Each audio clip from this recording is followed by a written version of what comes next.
Hey guys! So my 2017 Corvette was stolen on Turo, and for those of you who don't know what Turo is basically the Airbnb for cars. So much like Airbnb, you post your car on the platform, a customer rents your car, Turo verifies their ID, verifies payment, and you meet with the client and you do an exchange of your vehicle. Easy enough. I've been doing this since about December. It's been going great. And is this the first time that a car has gotten stolen? No. But it is the first time that I have not recovered my car within, 2 business days or, just 2 days in general. It's the first time that I have not been able to keep tracking my car. And I will explain later as to why I can no longer track my car. So, looking back at the scenario, is there anything different I would have done? No. I followed everything like I always do. Once the customer got there, I verified their ID. I, walked around the car. I spoke to the customer. I explained everything. So I wouldn't change anything on how I proceeded with this. Now, thinking back on that day and that guy, yes. I think back and it's like, okay, he was 30 minutes late to pick up the car. He did, however, keep in communication with me throughout those 30 minutes. He was stuck in traffic, blah, blah, blah, whatever. He got there. Now, thinking back, now I remember this guy just not wanting to look at me, not wanting to make eye contact with me, and just kind of being, weird. But at that moment, you're really not thinking of that. You're thinking, this guy's here, he's showing me his ID, there's no way that someone would do this. Well, he did. He took my car, gone. But anyways, so throughout the whole trip, he originally booked the trip for 3 days and everything was fine. He even contacted me to ask if he could extend the rental, which is fine. The day his car came back, the car didn't go out till 2 days after that. So why not? Extended an extra day. Great. He extended it. The payment went through. Everything was perfect. I tracked the car throughout his whole trip. Nothing alerted me. No red flags came up that led me to believe that something was going on with the car.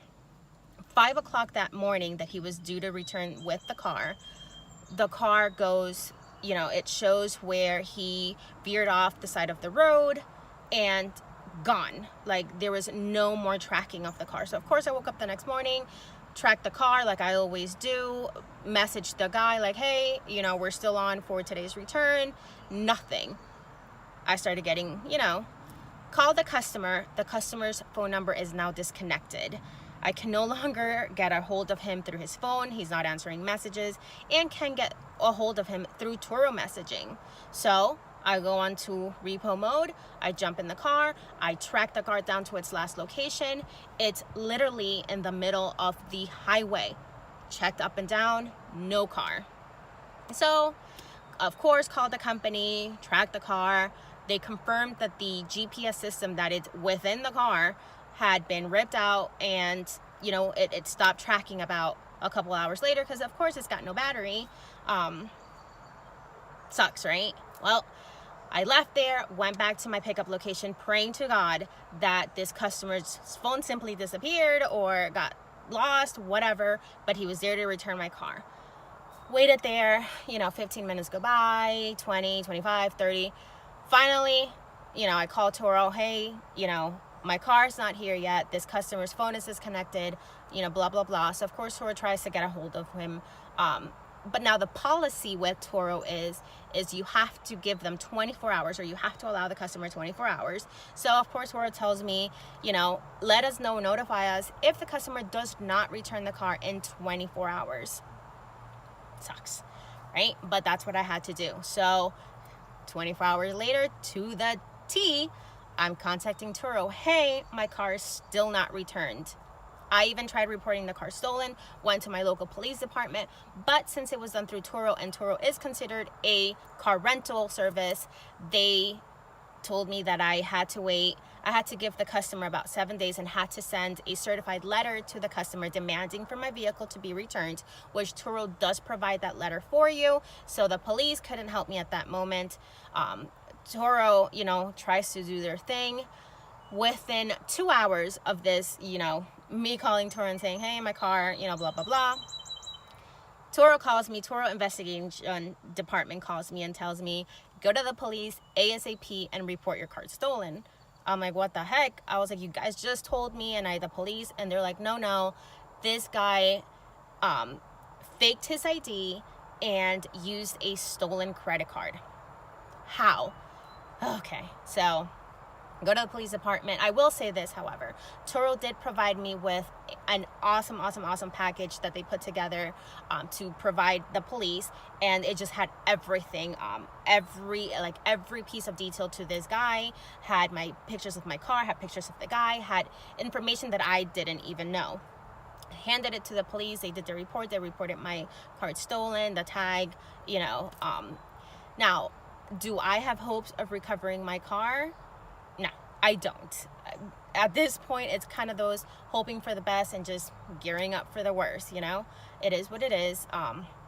It sucks. It's upsetting. It's, you know, it's frustrating. But it happens, and, you know, it's just dealing the best way we can. So now, like I said earlier, looking back, what if I done anything different with this?